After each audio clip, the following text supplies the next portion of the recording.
This franchise started in 2001. It's 2021. So that's 20 years of us being with them. We laughed with them. We cried with them. We went on a run with them.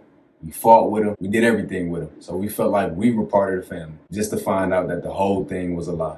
I feel like my life is a lie.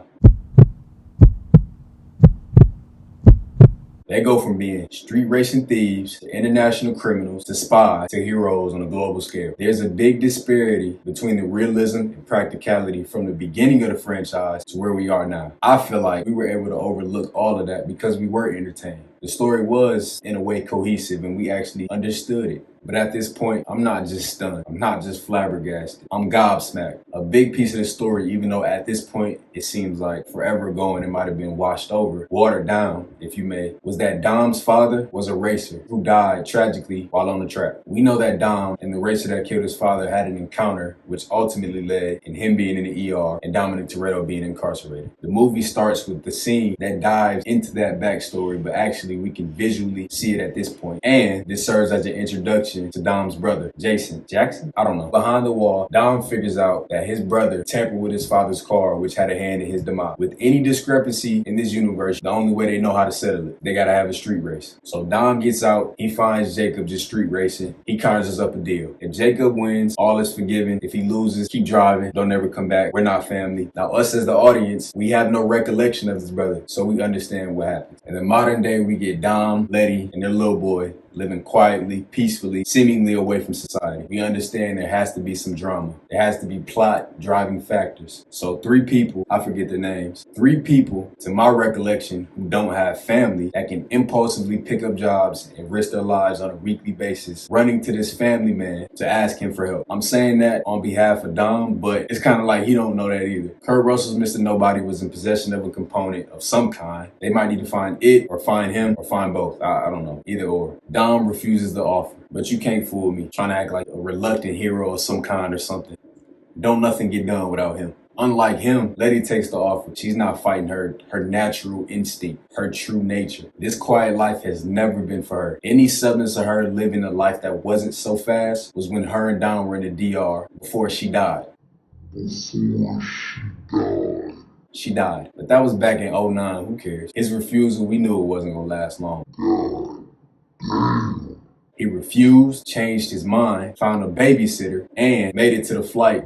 Caught the crew all in the span of a few hours. He pump faked on us. I know he fooled some of you, but I understand the point. It's all just for dramatic effect. First mission. They go to investigate a crash site that was sending out an SOS signal. I don't know if they thought Mr. Nobody was going to be there, but he wasn't. But they did find the component. They all going back and forth, bouncing off each other, and a shootout ensued. So the crew is huddled up, and the opposition has the drop on them. They have the element of surprise and every other strategic advantage you could think of. Numbers, artillery, that sounds like a recipe for success. There's no way all of our protagonists walk away unscathed. In other words, all I'm saying is none of that matters. Logic doesn't matter. Take it all in the ball, throw it out. Physics, throw that out the window too. There are men in trucks with AKs chasing a man on foot, shooting at him. Nothing hits him. Nothing happened. He's perfectly fine. That was a nice cardio workout. I always hate henchmen. I don't know who pays these people, or I don't know why they get paid. It makes no sense to me. Now let's run through it again. A militia, guns, trucks. To get away from all that. Motorcycle, car.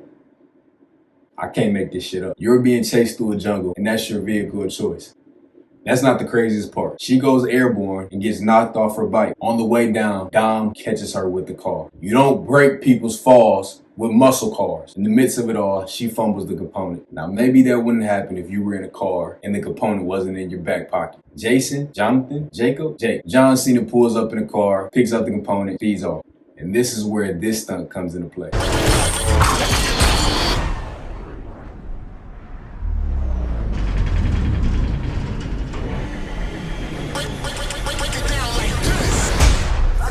They land that with not a scratch, not a concussion, not even a fingernail broken. Stuff like that would have left even Deadpool mangled and disfigured. But nah, they walk away from it, all right? So John Cena got the first half of the hacking MacGuffin. Time to go get the second half. Now, once you put them together, there's still got to be a key to unlock that. And we find out that the key is in the DNA of a little girl. That's where her parents hid it, and the bad guys, they want it back.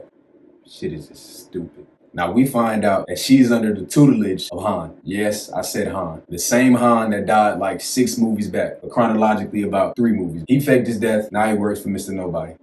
just the overabundance of absurdity. During this mission to stop Jacob, they actually succeed, but it also leads to their failure. Why would you capture him and take him to your only secret hideout? It's supposed to be secret. It leads the opposition right to them. They pick up John Cena and they pick up the little girl. But before that, Jacob actually tells Dom the truth of what happened between him and his father. Everything that Jacob did, all the tampering, was all part of their father's plan. Like, I'm really supposed to believe that bullshit. Jacob gets away, he fires up the device, and it's hacking into a satellite. I forgot to mention, Jacob and his crew had the white lady in the glass box that was working for them this whole time. In the midst of the mission, she gets the baddies to turn on Jacob. Dom realizes it, now he has to help his brother. They have to work together. I don't know why Dom always has to work with the antagonists, but they have to stop the satellite from uploading fully. Ludacris and Tyrese, they take a Buick or a Pontiac with a rocket motor on its back, take it into space. For some reason, their best idea is to run over the satellite in space with a car. Dom and Jacob hug it out, the end. Alright, let's be honest. I don't know how much longer they can keep it up, but you can tell at this point, they have no more stories to tell.